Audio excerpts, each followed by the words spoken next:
Oh my goodness, guys. Stranger Things season 4. If I had to sum it up in one word, it would be tears, like literal tears. This show took my heart and ripped it out of my chest. And did I enjoy every moment of the show? Yes, I did. But let's get more into the show now. Stranger Things season 4, we see that all the characters are split up this season at the start. And this is the first time that we're really seeing this, where they haven't really been together. So with the group split up like this, it does bring on certain challenges. And while they are in different places, the threat of the Upside Down is still very much alive. Unlike what they thought then in season 4, right? Here we go again, gotta deal with the Upside Down. So while apart, they all have to figure out how to beat this new enemy while they are separated. And this is kind of the basis of Stranger Things season 4. Like them separated, them trying to figure out how to battle the Upside Down and what's in it while they're in a new type of situation they've never been in before. So yeah, that's kind of the basis of season 4. But I'm gonna get into more spoilers now. So if you don't want to know what happens in season 4, you can leave. But if you really want to know more of my thoughts, here we go. Guys, Stranger Things was on a whole other level that I was not prepared for. And I'm not gonna lie, it was scary too. It was like on a horror type of level. And I definitely was not ready for that. I think this season was definitely one of the darkest ones yet. While the seasons have gone on, they're definitely trying to intensify it and make it a little bit different, a little bit stronger, I guess, or darker if you want to say, as seasons go on. So like I said before, season 4, they're basically split up and it's kind of in 3 major groups. So we have the group that's in Hawkins, we have a group that's in the West Coast in California, and then we have the adults, which are in Russia. So I didn't really love that they were all split up. I would have loved for all of them to stay in Hawkins, but I kind of do understand why it happened, and it definitely brought something different to the season this year. Like you would think if you were in a place and it kept getting the Upside Down and these weird creatures in it, you probably will move. So I guess a move or like leaving Hawkins for some of them was definitely reasonable and a good storyline. I didn't love it. I would love for all of them to stay together, but I can understand why it happened. And it did bring for some interesting things to happen in season 4. So let's get more into these different type of groups. So as I said before, one of the groups was the adults. So Joyce and Murray, they go to Russia to find Hopper. She ends up getting this strange package. She calls Murray. They end up deciphering it and they figure out that Hopper's still alive and he's in Russia. So Stranger Things, they went international this year. They didn't even stay in the US. They went international. Like let's say budget. Let's say budget is bigger, more things happening. Yes, they got it. Anyway, so at the end of season 3, we think Hopper's dead. We don't know if he's alive. And then we see that he still is. And whoa, he's in Russia. He is like in a Russian jail. He's going through it. And Hopper's storyline and what he had to go through, man, he was a champion. And it was like when he thought he was free and he really wasn't, like, all the emotions. He did whatever he could to survive. And that's what I really, really liked about it. Like he never really gave up. He wanted to get help. He tried to, do as much as he could to get back to his friends and family. But my favorite part out of the whole Russia group was when Joyce and Hopper finally reunited. Like, can I just tell you, my heart, it could not take it. I was so overjoyed. It was really sweet just to see them back together again and just see how happy and relieved they were just to be within their same proximity as each other.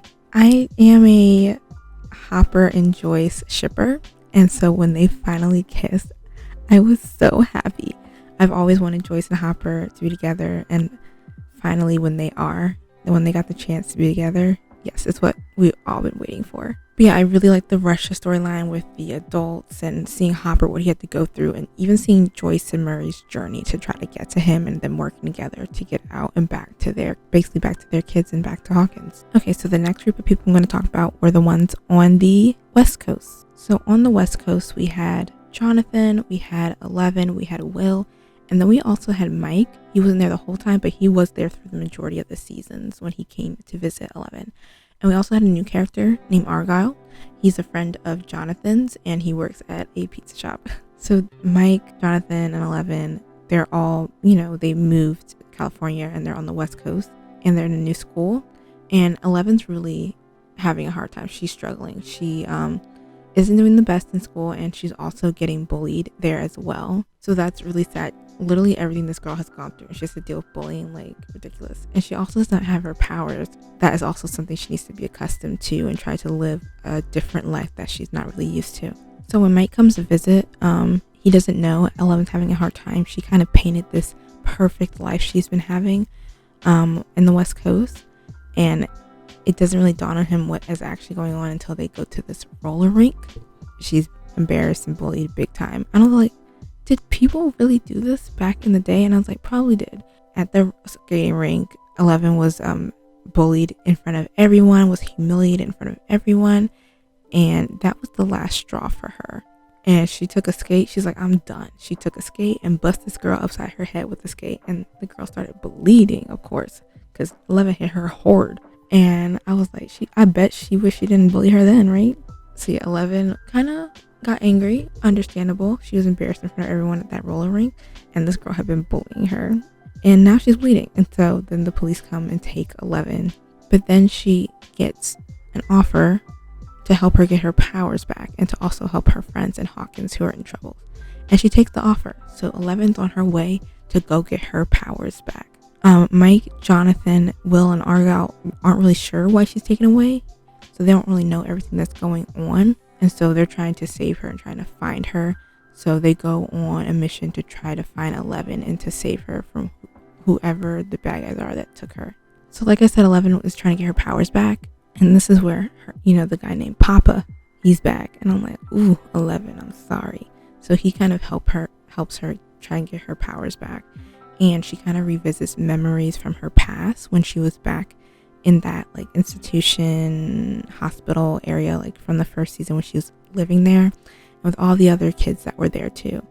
And in here, she meets number 1. And number 1 starts befriending her and makes her start to doubt all the things Papa has told her and like trusting him.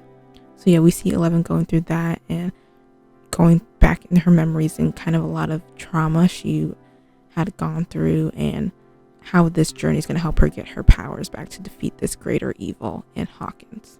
And then the last group was the Hawkins group. So this is everybody else basically who stayed in Hawkins. And what in Hawkins, they're dealing with these mysterious deaths that are happening, and these people are dying in some grotesque ways, like their eyes are out, are bleeding, their limbs are being cracked in all sort of ways. It's disgusting. And Eddie Munson, he is the person that they're blaming all these deaths on when it isn't him. It's the Upside Down, and the big bad guy that we find out is responsible for all of this is Vecna. So many of you may have heard that name before. Vecna. He is evil upon evil. He is the villain of the season. And he seems to prey on people's fears and guilt. And that's how he kind of chooses his victims on who he's going to attack next. Or he kind of like enters their mind and then, guys, it's just crazy. But he has plans for Hawkins and these victims are a part of that. And he intends to see his plan all the way through. And these deaths, they're only the beginning of his major plan. So one of the people he decides to target is Max. And yeah, when I tell you, I was like, no, screaming at the TV, like, please don't choose Max. I was so scared for her through literally the entire season. Because you see all these other people and how they died and what they're going through. And she starts to go through the same thing. And she starts to recognize the signs because, the kids in Hawkins are onto it and they're like, they know what's going on. And then when Max starts to have these same symptoms and going through the same things these other victims went through, she's freaking out. And girl, I can understand. I'd be freaking out too. But let me just tell you, Kate Bush running up that hill came through, okay? When Max needed to save, the song came and she was like, nah, to Vecna. And she's like, you're not taking me. And let me just tell you, that is literally one of the most popular scenes from the season, is when Max hears the song and she's running away from Vecna, running back to reality and trying to get him out of her head. because music, like a favorite song, it can pull you out of Vecna's trance or whatever he's doing to their minds. Max this season, phenomenal. Like, when I tell you Sadie Sink acted, and this girl acted. And Max was definitely going through a lot this whole season. She was still grieving the death of her brother Billy. And then the fact that Vecna was like, that's not enough for you to go through. I'm going to make your life even more miserable. And try to prey on this guilt and grief you're going through and claim you as mine. And I was like, Vecna, really? This is just so disrespectful. Let the girl be. But literally at the end of the season, when Vecna finally gets Max to complete his plan, crying, literally, guys, sobbing, actual tears coming down, like I could not stop. So Max was the last person he needed to complete his plan. And right now we don't know what is the full state of Max, because he did kind of complete the plan and like take her soul and got into her mind. But 11 kind of tried to save her and start her heart again. And so she's like, I feel like kind of in a limbo state. We don't really know what's going on with Max and how she will look in season 5. But once Vecna kind of took her soul or claimed her soul, whatever he does with them, once that happened, Hawkins was in more danger than they even realized. So at the end of the season, we kind of see everyone coming back together. The adults from Russia, they come back. We see the West Coast with 11, Mike, Will, Argyle's even there, Jonathan come back to Hawkins. And when they're looking around, Hawkins is basically destroyed. That's what Vecna did. It's like earthquakes and destroyed the town. So it's really, Hawkins is struggling. But then you see like Hawkins is turning into the Upside Down, because you see like the floating particles in the air, like how the Upside Down has. And this is totally new territory for them. This had never happened before. Like usually the Upside Down stays in the Upside Down. But now it's kind of merging and Hawkins is becoming more the Upside Down. I'm interested to see what this means for season 5 and what will happen to them, because this is something they've never dealt with before. Guys, I love this season so much, like a lot. And what I loved most about the season was how they connected everything. So it turns out that Vecna was actually number 1 from 11's time when she was younger. They're the same person. Like, what? And he knew 11 and they had gone against each other before. Let me just backtrack, y'all. This dude, evil. So when 11 was younger, he was number 1, but she didn't know he was number 1. She just thought he was like another employee at the like place where they were. But then he shows her his tattoo and she realized he's like her. And so she befriends him. He gets, he builds this trust with her. So she trusts him and he says like, Papa sometimes lies. You can't always believe him. And so 11's like, you're right, Papa lies, all this stuff. And so 11 kind of helps him. And once this dude is like kind of set free, because there was something binding and he couldn't use his powers, but once he was set free, y'all, this dude's straight up evil. And he just goes on a massacre and starts killing people. And 11 realizes like, no, this dude is crazy. And they go up against each other. And this was young 11, right?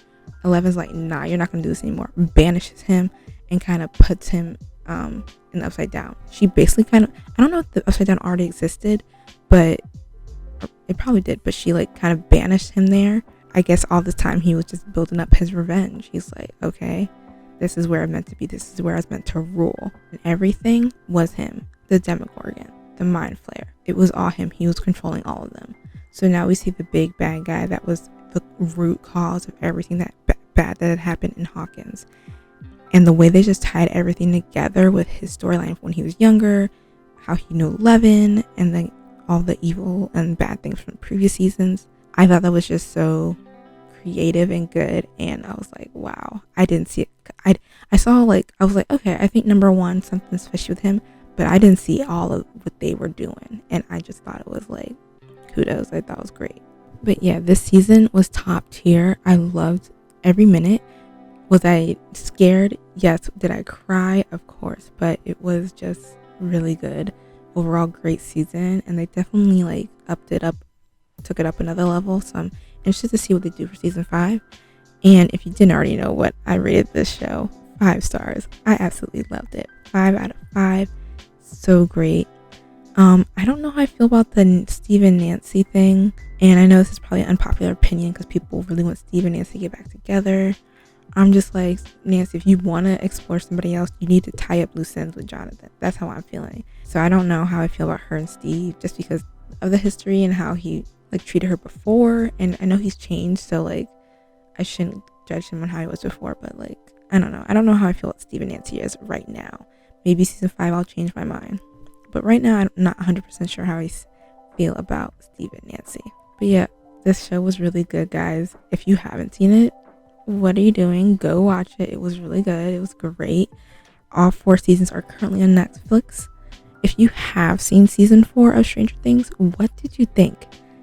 And what are your theories for season 5? Like, how do you think it's going to end? This season 5 is said to be the very last season of Stranger Things. So it is a bittersweet season coming up. I'm going to be so excited, but I'm interested to see how they tie everything up. And I think it's going to be I really think it's going to be a good ending.